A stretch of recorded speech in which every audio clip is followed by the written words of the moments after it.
Is eating meat bad karma? What is karma? Karma literally means action in Sanskrit. Now, in the West, the word karma has been infused for quite a while.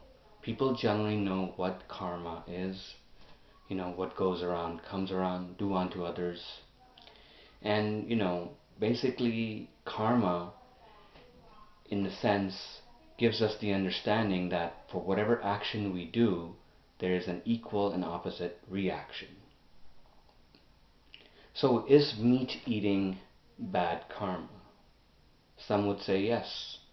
As we try to satisfy our gullets with the expense of innocent animals who have done us no harm, who have never been associated with us in any way, and they lose their lives helplessly and in the most degraded fashion, just to satisfy our senses.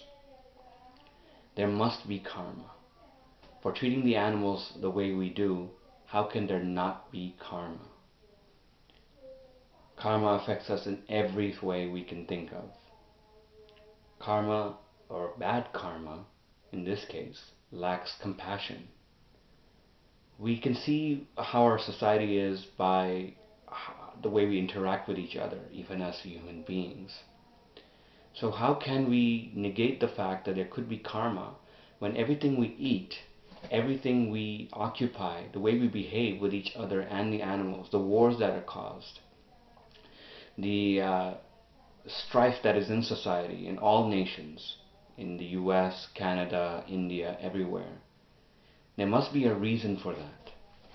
And one of the main reasons is that the way we treat our fellow animals, our fellow citizens. So karma literally means action and the reaction from that particular action. Newton's law. For every action there's an opposite and equal reaction. When we eat meat, we have to first understand, where does this meat come from?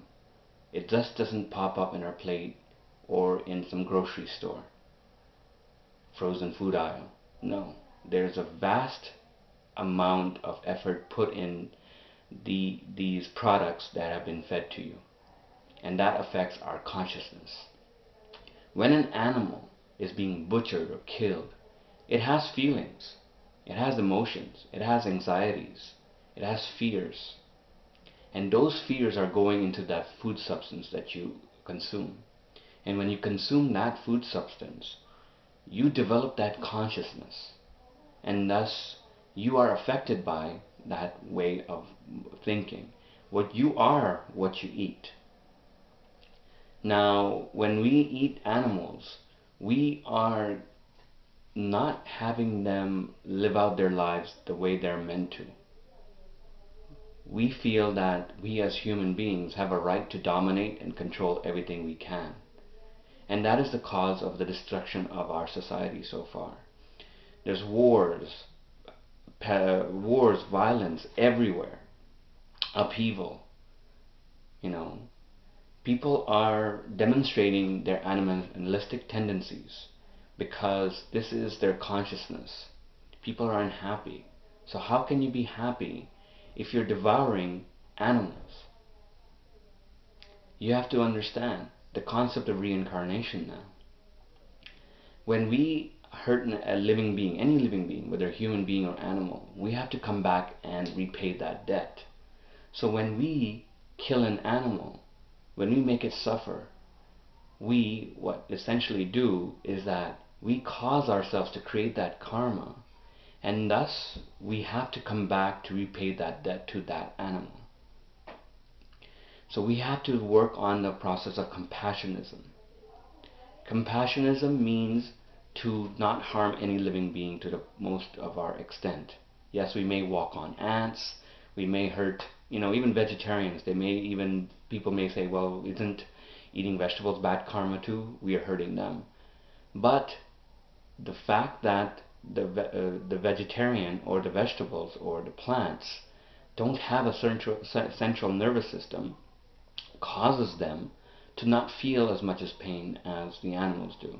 And there's a vast difference between cutting the head off a cow or a chicken or a goat or a pig and that of pulling a vegetable or a plant off the ground. There's a vast difference.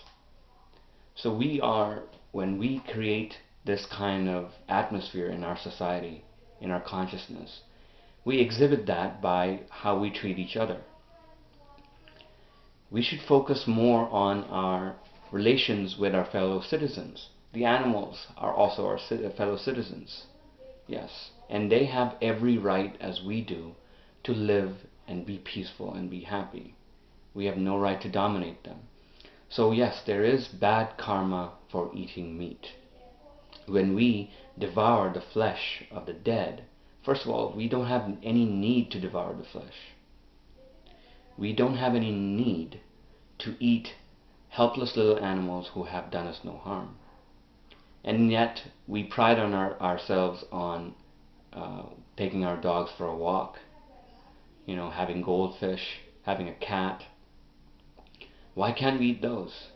There would be an uproar, especially in the West. If someone were to eat their dog or someone's dog got eaten, it's unheard of. But why the hypocrisy?